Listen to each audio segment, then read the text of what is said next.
Coming up next is the Dr. Kim Taylor Show. Here's your chance to talk about what matters to you. Although you'll receive helpful advice from Dr. Kim, remember this is not to be construed as any form of psychotherapy, diagnosis, or treatment, and cannot replace a therapeutic relationship with a mental health professional.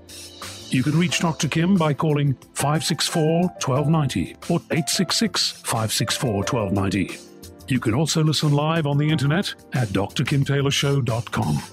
Now, here's Dr. Kim.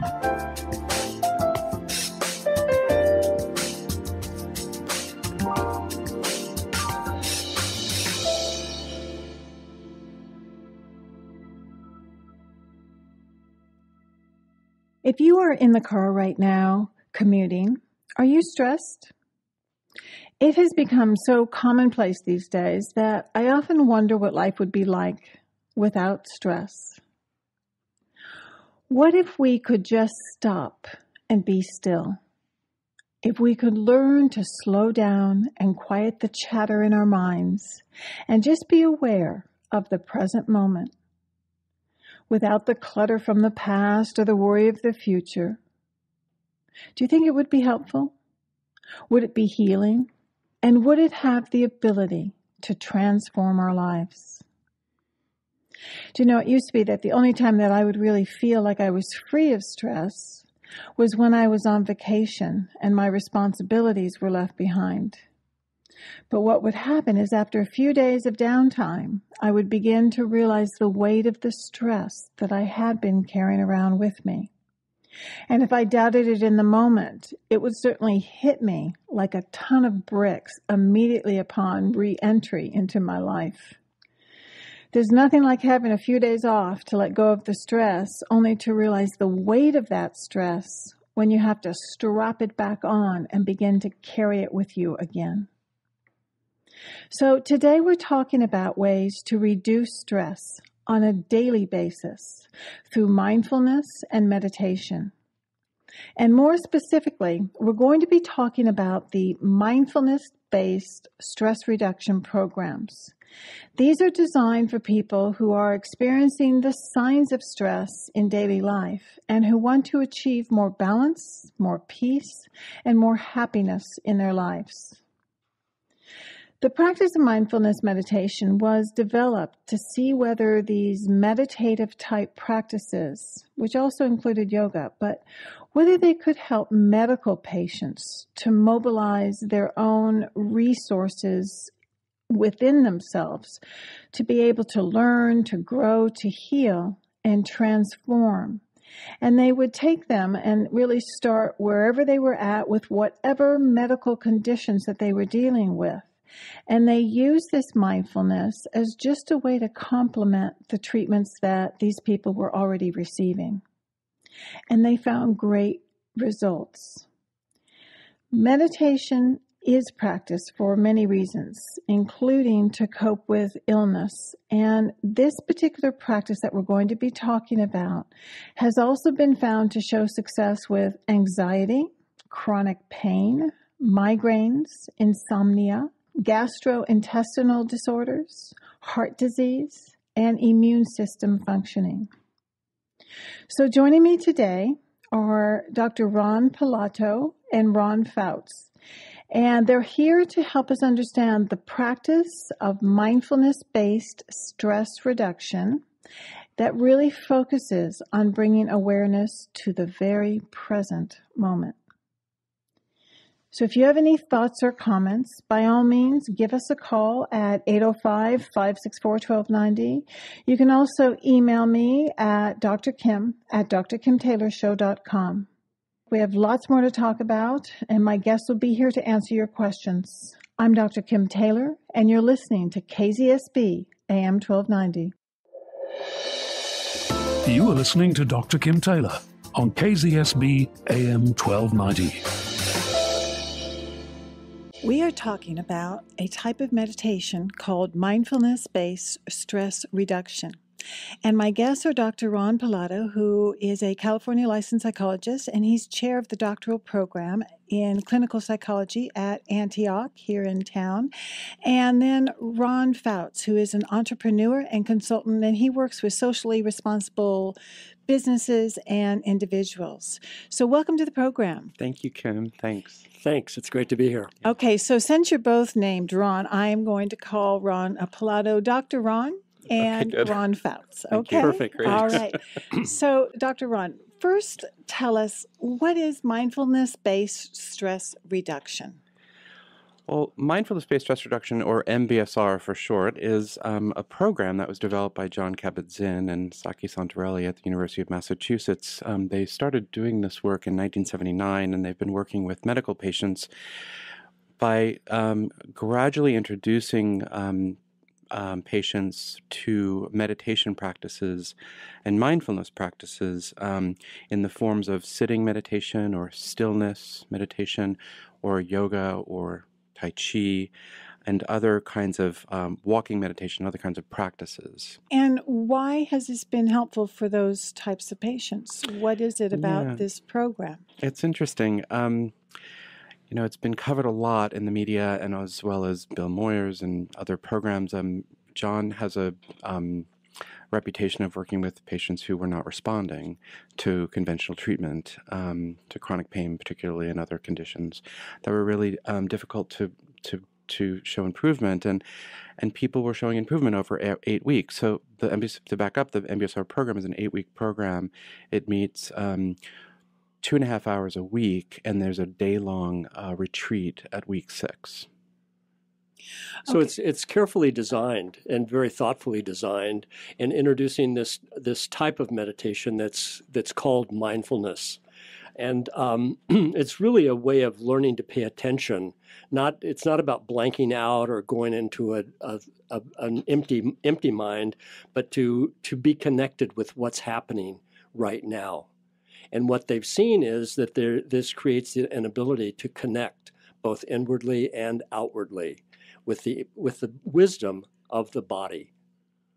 So you're really tapping into your own inner wisdom, your own inner voice, your own inner knowing. And this, in fact, helps you to deal with whatever issues that you're dealing with, correct? Essentially, yes. It's an invitation to acknowledge what is present right now, moment to moment.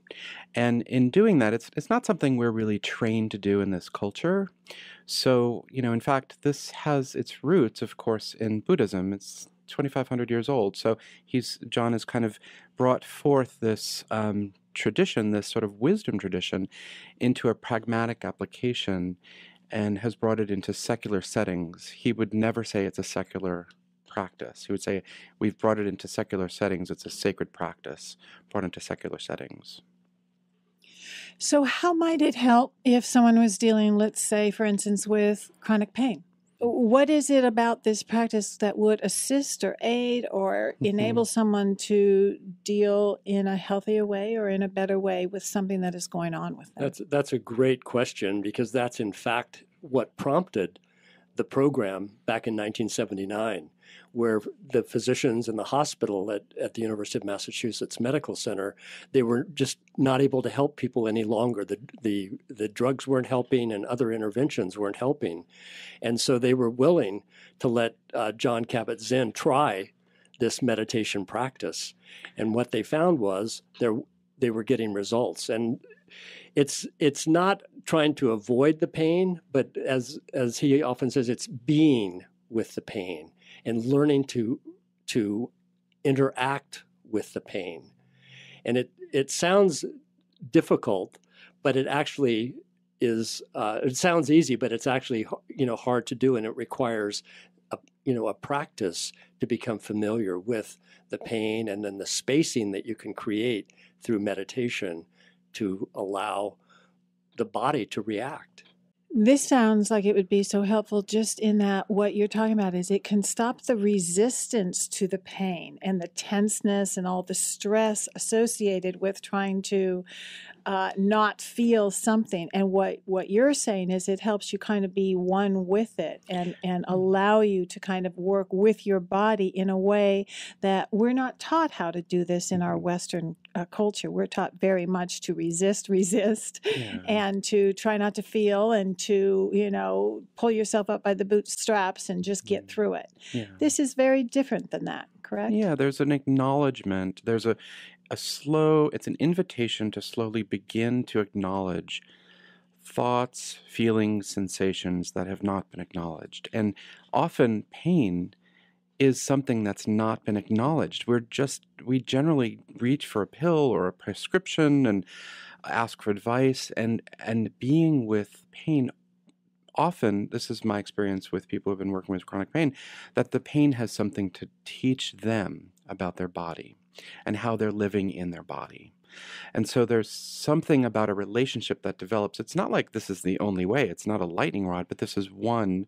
Mbsr has been shown to be effective in this particular area, as well as panic. I mean, panic, when we started teaching this at the University of California, San Francisco in a family medical clinic, several people were referred for panic disorder, and they would show up routinely at emergency rooms. And we were amazed that by week 5 or 6, we were getting reports. I was able to ride through the panic and not go to the ER. That's a different relationship to panic. Mm-hmm.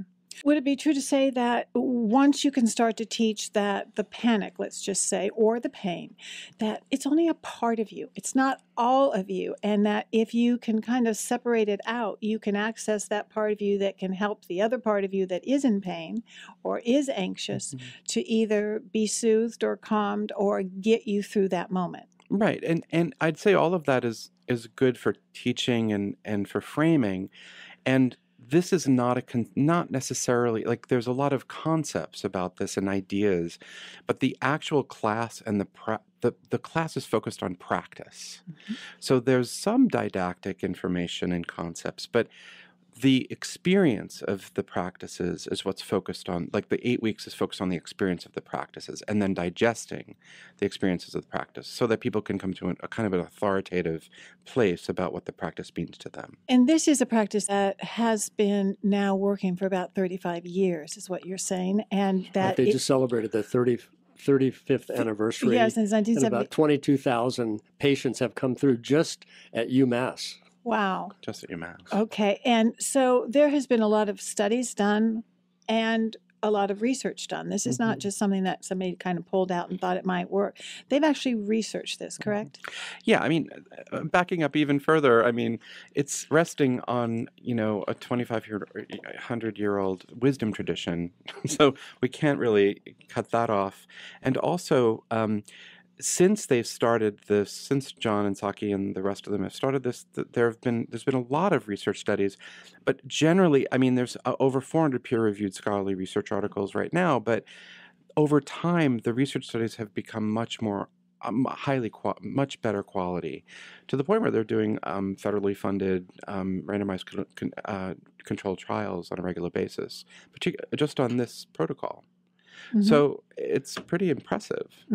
Something's here. So, Ron, what got you into this teaching? Well, I was watching Dr. Ron.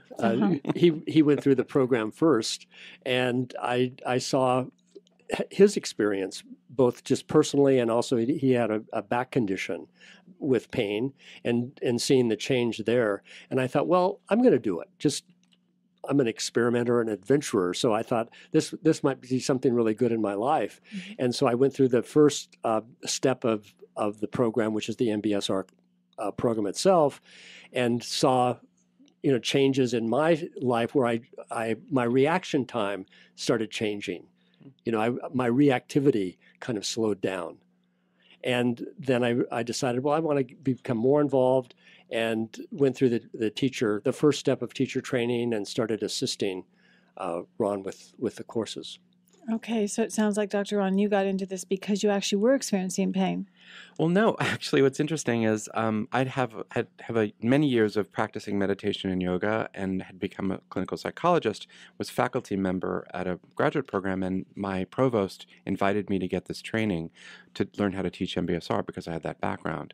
But then in the middle of the training, or when it started, right before, one of our colleagues died suddenly, and I subsequently, at the same time, not related to, obviously, but it somehow was related to, I had a back injury from lifting something, and I kind of discovered throughout the course of the MBSR program that the grief and the back injury were connected.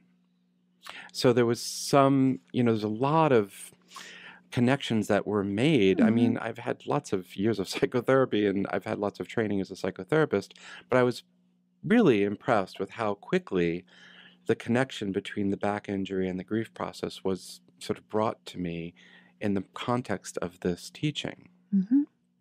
So it really helps, because what we all are now really knowing is that there is a mind-body, a connection. They're not separate, that we hold a lot of emotion within our body, and that gets kind of stuck sometimes when you have a backache or pain, or I carry mine in my neck. So this is a kind of practice, it sounds like, that you can use to be more in touch with that, and as well as to help you in the healing process. Yeah.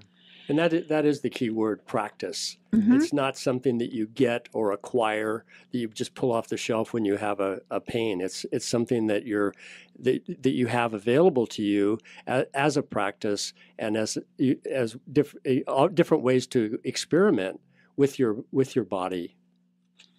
So we need to take a quick break, but I will be right back with my guests, Dr. Ron Pilato and Ron Faust, and we're talking about the mindfulness-based stress reduction. Stay with us. You are listening to Dr. Kim Taylor on KZSB AM 1290. If you are just joining us, my guests are Dr. Ron Pilato and Ron Faust, and we're talking about mindfulness-based stress reduction programs. And this is a meditation practice that's designed specifically for people who are experiencing the signs of stress in their daily life and who really want to achieve more balance. So tell us what kind of people most benefit from this program. Well, I would say from our experience, we've been teaching now for about 3 or 4 years officially, and at UCSF, people were referred from their docs with problems of stroke and heart disease and panic disorder and high blood pressure and definitely anxiety, type A behavior. And the list, is longer, because a lot of people are experiencing physical manifestations of stress. Right. And I always answer that with the question, anyone can benefit. And stress is in our lives. It's not going to go away. So this program actually provides skills for coping with stressful situations and the stress that's in our everyday lives. And I see it as a way to develop a more accepting attitude towards stress. And often we see improved, concentration and resilience, which help in any situation, I think, in my experience. So would you call this an intervention or a technique? That's a great question. I'd say no. I'd say the Mbsr program is a good adjunct to traditional psychotherapy or other traditional programs. I think that it's an invitation to learn how to be in the world in a different way. It's not a conceptual process. It's more of a practice and an inquiry. It's an invitation and an inquiry into a meditation practice. And I just would add to that what I said earlier, that this is not something to get or to acquire. We're so used to, I want to get that, or I want to do this long enough to really internalize it. And really, like Ron said, it's a practice, and it's a way to sort of awaken what's already there. So within this 8-week program, which you both teach, which there is one that is going to be in town that is currently running? Yeah, we just started it. It's, okay. Yeah. Oh, okay. So within that 8-week program, what are they going to be learning? That's a great question. So we start off with, there's an overview of the program, but then we start off, the first weeks are focused on what's called a body scan. And so you really work with a meditation that's focused on sensations in the body. And people are, the homework is to practice 15 to 45 minutes a day. It's not an easy course to take, to carve out time to do what looks like you're doing nothing. It's not doing nothing, but it's it so feels like it because it's it not enough sometimes that people think, well, Exactly. nothing's happening yet. Exactly. Okay. Exactly. Yes. It's a great issue to talk about. Then we go on to sort of there's a sort of a gradual, stepwise process of getting, there's a mindful check-in training that you get trained in, then you practice with over the weeks, and then there's mindfulness of the breath, and then there's mindfulness of different aspects of life. So, sound and sensations and emotions, and it's sort of a great, you build up to practicing about 45 minutes a day consistently. And then also by week 6, we have a day-long retreat, which is a full-on silent retreat. And all we do is practice and we also include yoga. There's mindful yoga, both floor yoga and standing yoga that's included.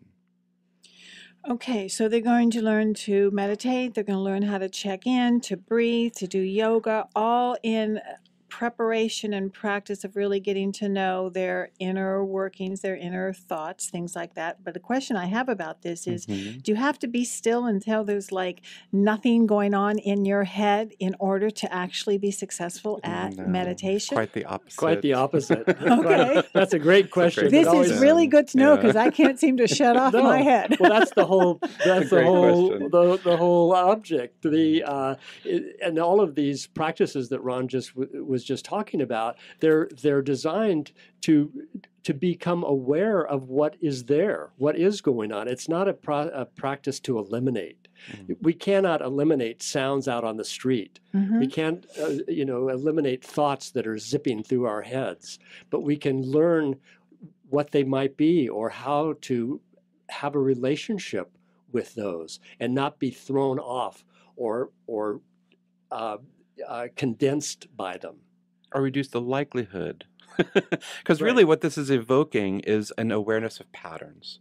Because we have a automated system. There's a lot of patterns in our lives, and there's the process of becoming quote unquote mindful or practicing mindfulness is also becoming aware of how you're mindless and really acknowledging where you're mindless and not being judgmental, but acknowledging that is just the way we're built. There's an automated process that's going, and it's like, how do you acknowledge that and start to relate to it in a different way?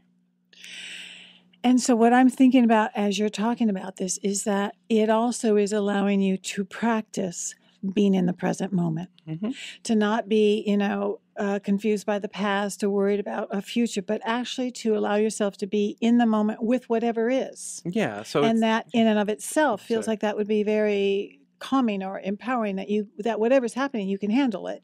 It can be. I wouldn't promise that. It's like this. The thing is like this. It's like, it's tricky because being in the present moment often involves being with thoughts of the past, being with thoughts of the future, but we're bringing our attention back to the present moment. But it's not like you're shutting off. You can't shut it off. It's like being with what is. It's like it's arising. It passes away. Thoughts change. Sensations come and go.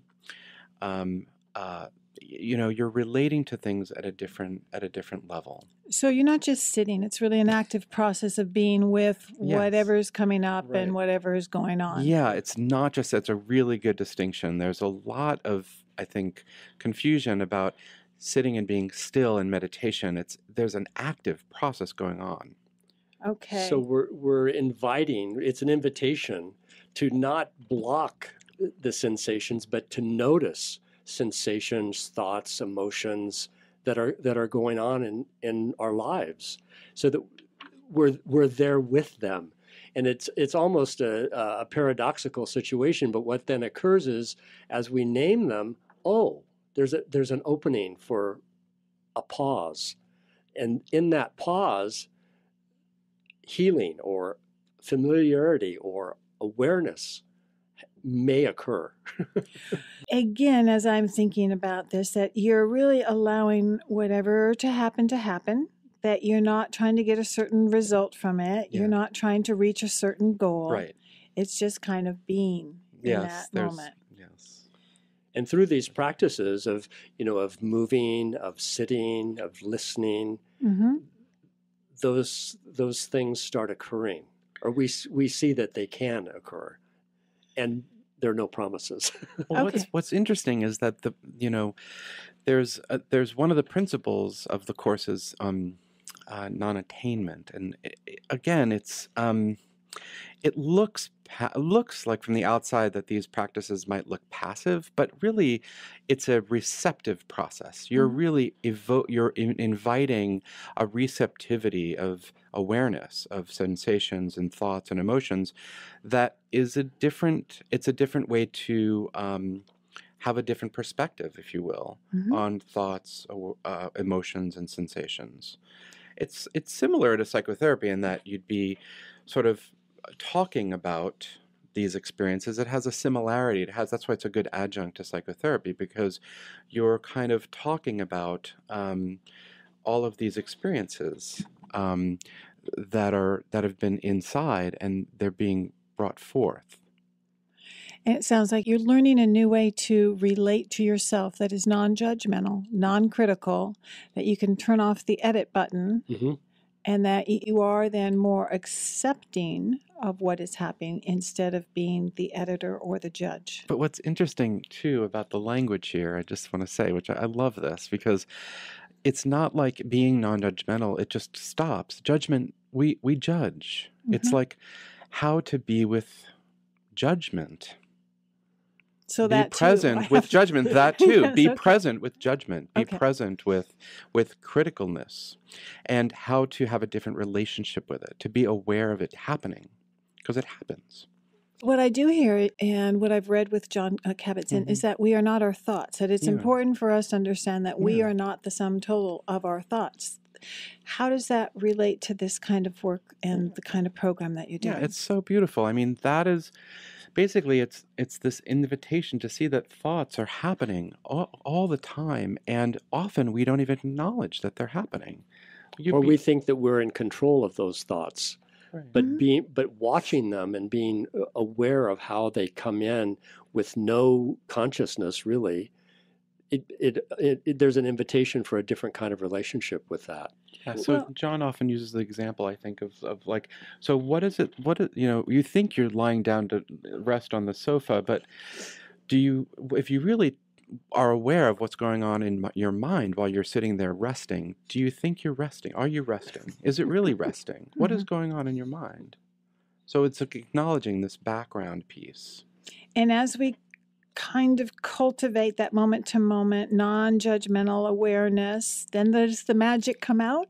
Yeah and no. I mean, yeah, I think that there's a lot of hype about this, and it's not magic. It's actually inside of us. There is a way in which inviting yourself to be still, or inviting yourself to have a practice that brings awareness to your kinetic activity in the daily, and also that's informal practice, sort of informally practicing, and also to formal practice, which is sitting meditation, yoga, and other practices. It's like, yes, it can be magical, of course. And I wouldn't want to, like, I think I have an anti-hype gene. What do you think? Yeah, it's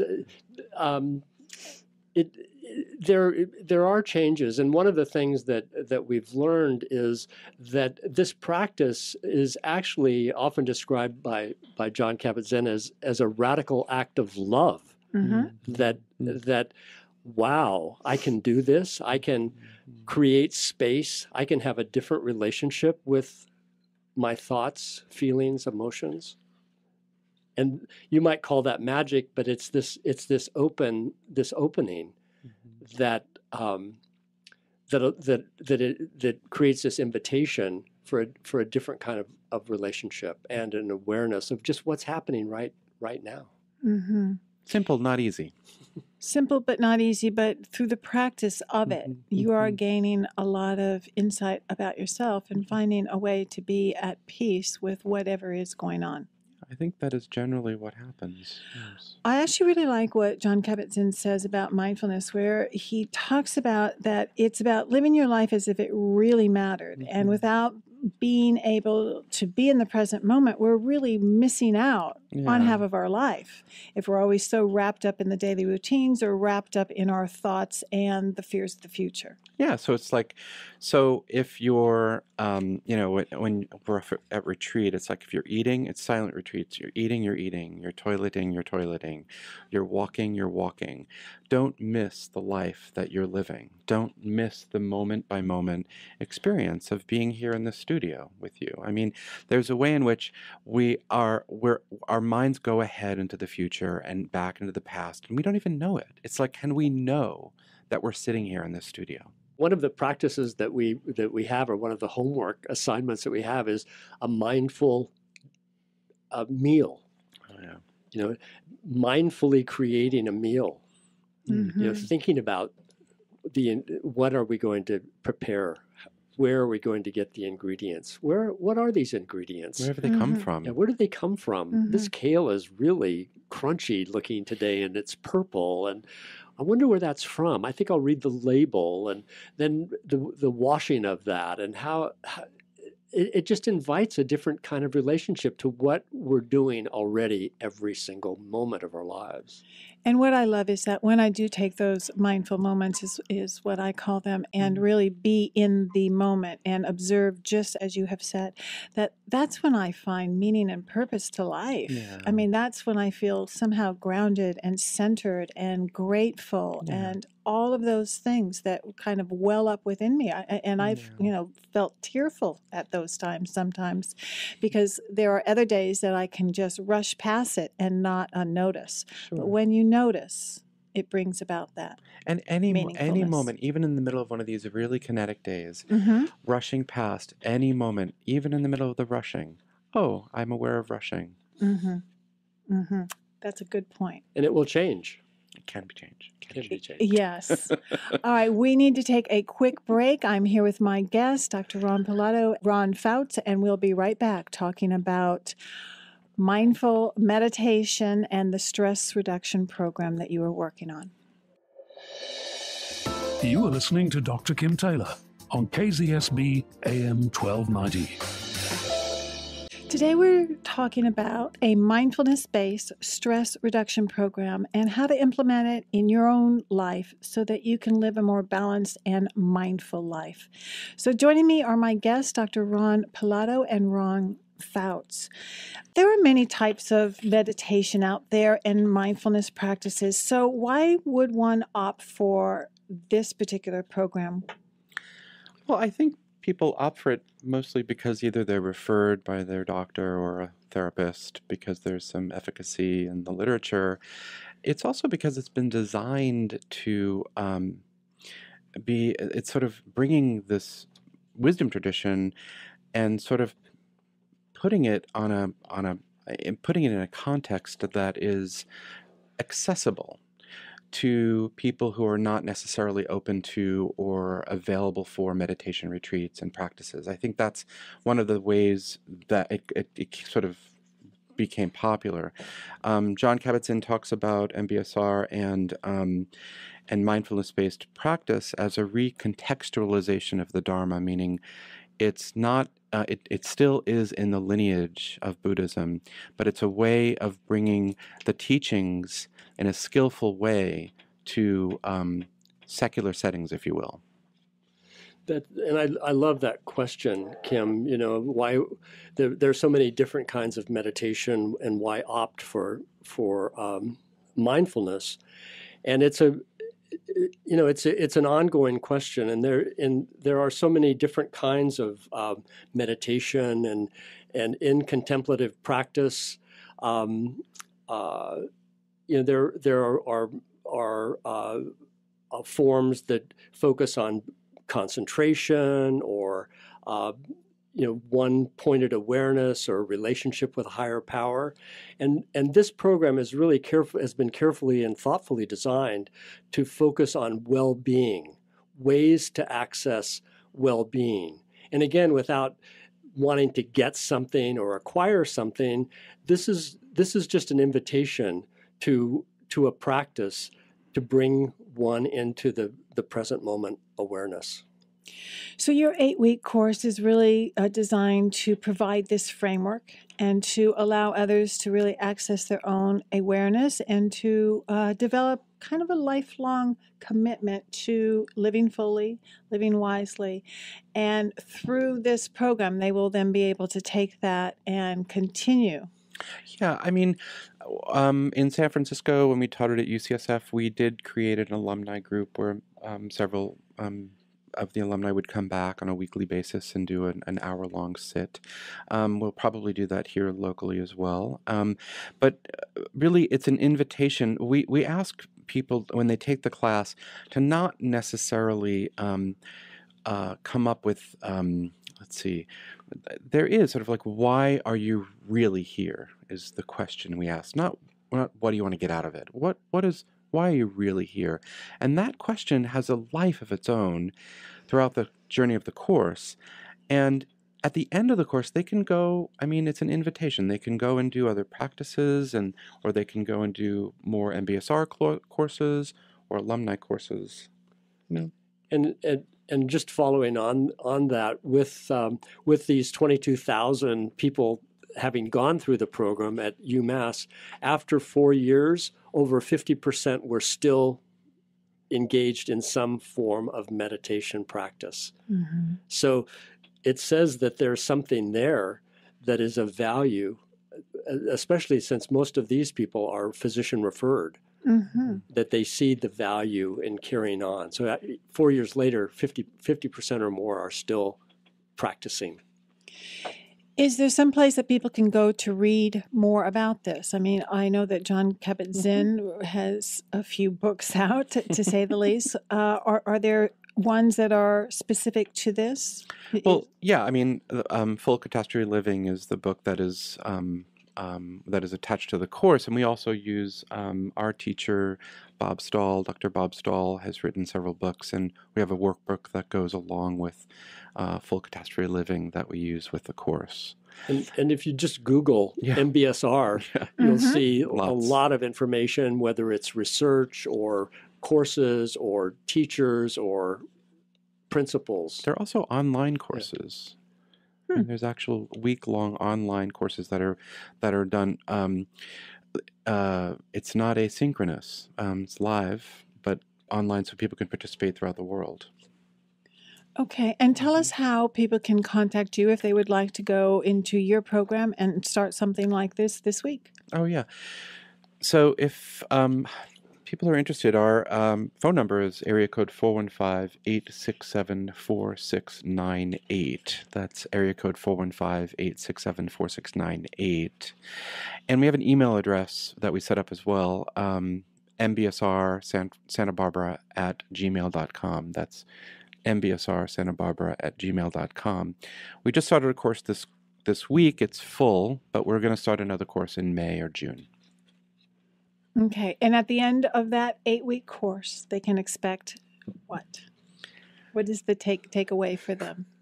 That's always a great question. A wonderful question. Because we make no guarantees. And we see that they want to continue, or they we have an alumni group that will meet once a week, and usually anywhere from 20 to 30% of the people who go through the program come back on a weekly basis to continue the practice. They can expect to learn about the mind-body connection, and in a way that is an active process. It's not a conceptual idea. It's about an experience.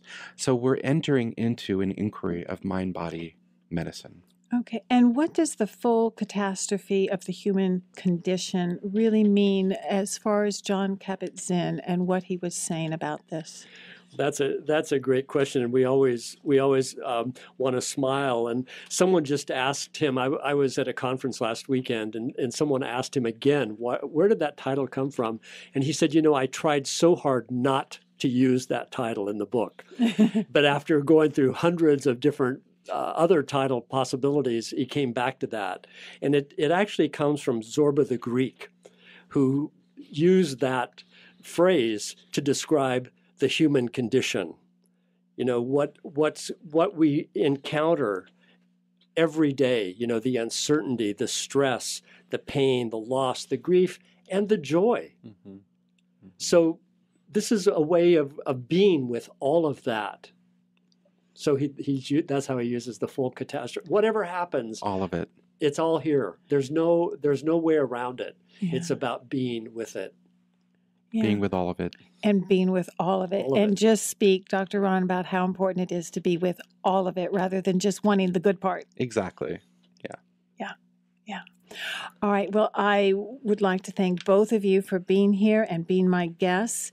If you would like to find out more about the Mindfulness-based stress reduction program here this week, you can certainly contact the two of them. Phone number is area code 415-867-4698, or you can email them at mbsrsantabarbara@gmail.com. Thank you both for being here. Thank you, Kim. Really Thank you. Thank you. All right, we're going to take a short break, and I'll be right back with some closing comments. You are listening to Dr. Kim Taylor on KZSB AM 1290. Well, that is my program for today, and there's always so much I find that we can talk about, so you can be sure that we are going to be doing that again when I'm back here with you next Thursday at 5 o'clock. And if you are interested in the Mindfulness-based stress reduction program that's currently being held here in Santa Barbara, you can certainly contact Dr. Ron Pilato and Ron Fouts at area code 415-867-4698, or better yet, just go to my website for all of the information at drkimtaylorshow.com. And if you've missed any part of this show, you can listen to the rebroadcast Thursday evenings at 10 p.m. and Sunday mornings at 9 a.m. right here at KZSB AM 1290. Just a quick note, you can also find my past shows by going to iTunes now and downloading the free weekly podcasts, or you can find them on my YouTube channel. Again, just go to my website for the links at drkimtaylorshow.com. And of course, I'd love to hear from you, so send me your questions and your comments at drkim@drkimtaylorshow.com. I want to thank my engineer, Mark Giles, for helping me today, and until next week, be well, when I will be right back here, live at 5, as I am every Thursday afternoon. I'm Dr. Kim Taylor. Until then, remember, nobody else has to change in order for you to feel better. And maybe, just maybe, with just a little bit of mindful meditation, you too can realize your dreams. Take good care until next time.